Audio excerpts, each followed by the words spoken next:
অ্যাডিলেডে pink বল টেস্টে ভারতের হয়ে কে ওপেন করবেন? ভারত অধিনায়ক রোহিত শর্মা নাকি কর্নল লোকেশ রাহুল?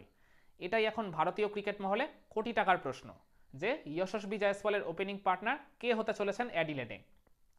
এর আগে এই সিরিজের প্রথম টেস্টটা যেটা খেলা হয়েছিল পার্থে, তো এখানে ভারত 295 রানের বিশাল ব্যবধানে স্বাগতিক অস্ট্রেলিয়াকে হারিয়ে এই বর্ডার গাভাস্কার ট্রফির শুভ সূচনা করেছিল, যেটা আমরা বেশিরভাগ ভারতীয় ক্রিকেট প্রেমী প্রত্যাশা করিনি যে পার্থের ওই রকম ভয়ঙ্কর গতিময় বাউন্সি উইকেটে ভারত মানে তাদের রেগুলার ক্যাপ্টেন রোহিত শর্মাকে ছাড়াই তাদের ওই বাকি টিমটা ওই কঠিন কাজটা যে করে দেখাবে 295 রানের তাও বিশাল ব্যবধানে অস্ট্রেলিয়াকে হারিয়ে যে সিরিজটা শুরু করবে, মানে এটা এক প্রকার আনএক্সপেক্টেড একটা ঘটনা ছিল। আপনারা যদি এই ম্যাচটার দিকে একটু ভালো করে খেয়াল করেন তাহলে দেখবেন ভারত আর অস্ট্রেলিয়ার প্রথম ইনিংস শেষে ম্যাচটা কিন্তু প্রায় বরাবরই ছিল। ভারত যদিও প্রথম ইনিংসে 46 রানের একটা লিড নিয়েছিল, কিন্তু তারপরেও আর কি ওটা তো বেশি রানের লিড নয়, কিন্তু সব হিসাব নিকাশ বদলে দেয় ভারতের দ্বিতীয় ইনিংসের ওপেনিং জুটিটা, যেখানে কেএল রাহুল আর যশস্বী জয়সওয়াল 201 রানের একটা বিশাল পার্টনারশিপ গড়ে তোলে। শুধু তো তারা নিজেদের মধ্যে ওপেনিং জুটিটা গড়ে তোলেনি, তারা ইন্ডিভিজুয়ালি দুটো খুব গুরুত্বপূর্ণ ইনিংস খেলে দলের হয়ে কন্ট্রিবিউট করেছেন। আর তাদের ওই বিশাল ওপেনিং পার্টনারশিপটাই ভারতকে সেকেন্ড ইনিংসে ওই বড় রান তোলার ওই টোনটা সেট করে দিয়েছিল। আর তার ফলেই ভারত অস্ট্রেলিয়াকে লাস্ট ইনিংসে 500-র উপর একটা বিশাল রানের টার্গেট দিয়েছিল। আর মূলত যে কারণেই ভারত এই ফার্স্ট টেস্টটা অনায়াসে ওই 295 রানের বিশাল ব্যবধানে অস্ট্রেলিয়াকে হারিয়ে এই সিরিজটা শুরু করে।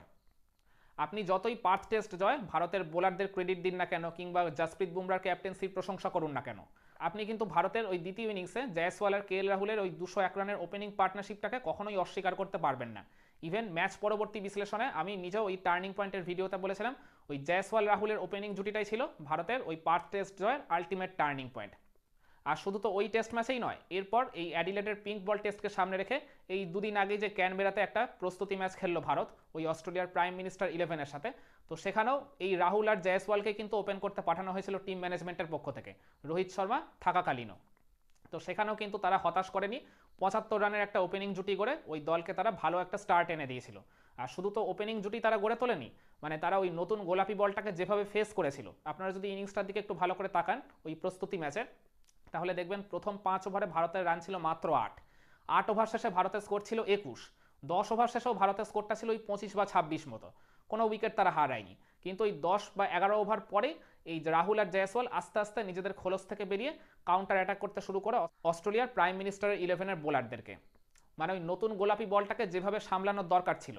আমরা জানি ওই গোলাপি বলের মানে একটু সিম মুভমেন্টটা লাল বলের তুলনায় তুলনামূলক বেশি হয়, যেহেতু আর কি বলের পালিশ বা শাইনটা ওই লাল বলের তুলনায় অনেকটা বেশি পরিমাণে থাকে, সেই কারণে মানে ইনিংসের শুরুর দিকে খুবই আর কি বলটা বেশি নড়াচড়া করে, খুব আর কি লেট সুইং জেনারেট করে ওই জায়গায়। তো ওপেনারদের যেরকমভাবে বলটা ফেস করার কথা ছিল একদম কোনো রকম ঝুঁকি না নিয়ে ঠান্ডা মাথায় একদম মাটি কামড়ে দাঁতে দাঁত চেপে ওই কাজটাই ওই প্র্যাকটিস ম্যাচে একদম পারফেক্টলি করে দেখিয়েছেন ওই রাহুল জয়সওয়ালের ওপেনিং জুটি।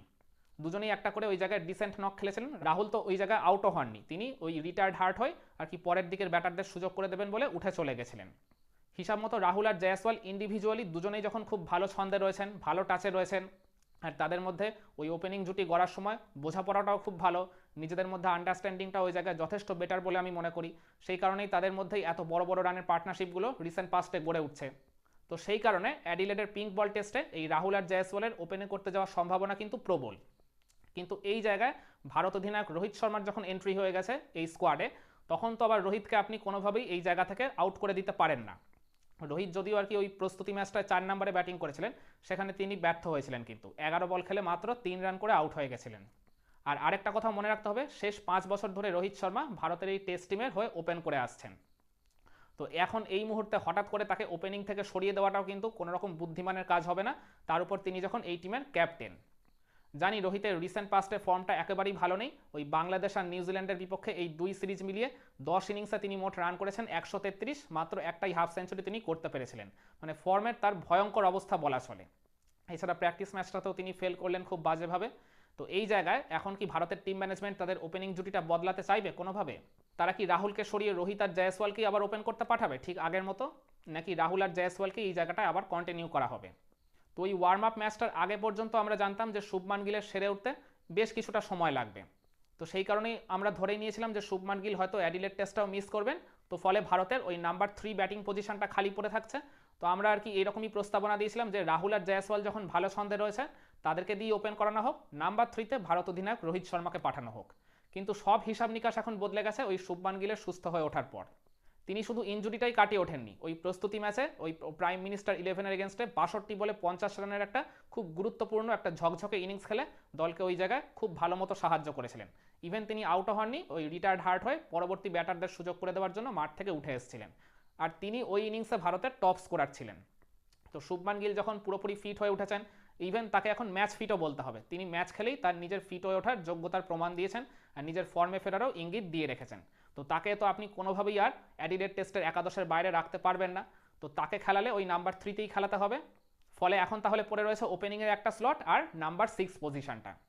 তো এই দুটো জায়গার মধ্যেই রাহুল আর রোহিতকে কোথাও না কোথাও শিফট করতে হবে।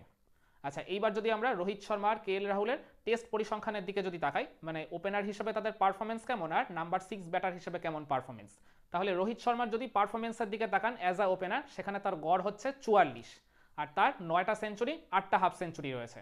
আর নাম্বার 6 ব্যাটার হিসেবে তার গড় হচ্ছে 54.57। শুনতে খুব অবাক লাগলেও এটাই বাস্তব। আর তার সেঞ্চুরি রয়েছে 3টা, হাফ সেঞ্চুরি রয়েছে 6টা।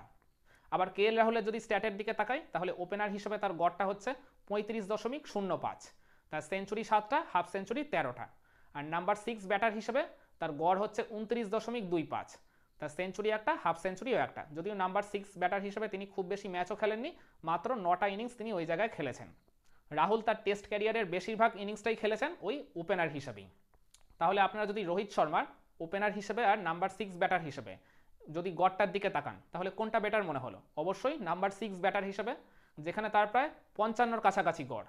আবার উল্টো দিকে যদি রাহুলের পরিসংখ্যানের দিকে তাকান, তাহলে অ্যাজ আ ওপেনার তার গড়টা ওই নাম্বার 6 ব্যাটারের তুলনায় অনেক অনেক বেটার।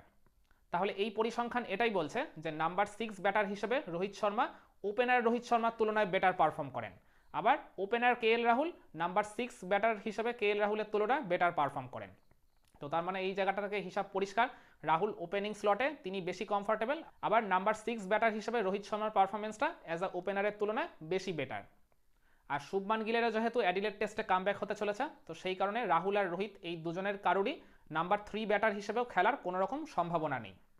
তো এই সাম্প্রতিক ফর্ম, পরিসংখ্যান, এই সব কিছুর উপর বিচার বিবেচনা করে আমার তাহলে যেটা মতামত থাকবে সেটা হলো ওই জয়সওয়ালের সাথে কে এল রাহুলকেই ওপেন করতে পাঠানো হোক অ্যাডিলেড টেস্টে, আর রোহিত শর্মা দলের কথা ভেবে, মানে দলের আর কি স্বার্থের কথা ভেবে হলেও তার নাম্বার 6 পজিশনেই আবার ফিরে আসা উচিত ব্যাটিংটা করার জন্য।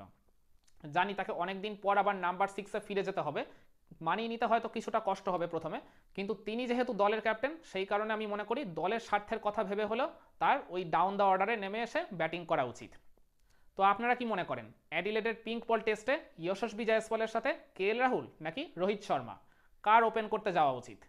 কমেন্ট করে আপনার মতামতটা জানাবেন নাকি?